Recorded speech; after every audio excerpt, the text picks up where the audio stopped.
అందరికీ నమస్కారం. Welcome to our channel.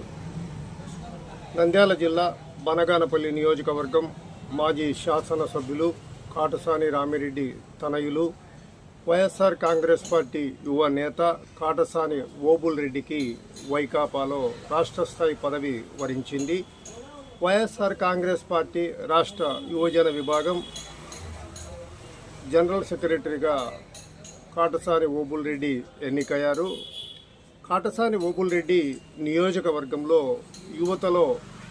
యువతను క్రీడల్లో ప్రోత్సహించడం ద్వారా వారిలో క్రీడా స్ఫూర్తిని పెంపొందించడానికి ప్రాధాన్యతనివ్వడం జరిగింది. కాగా వైఎస్ఆర్ కాంగ్రెస్ పార్టీ రాష్ట్ర యువజన విభాగం జనరల్ సెక్రటరీగా కాటసాని ఓబుల్ రెడ్డి ఎన్నికవడం పట్ల నియోజకవర్గంలోని వైకాపా శ్రేణుల్లో హర్షం వ్యక్తమవుతా ఉంది. మరో ప్రాధాన్యమైన తాజా సమాచారంతో మళ్ళీ కలుసుకుందాం. So please subscribe to our channel.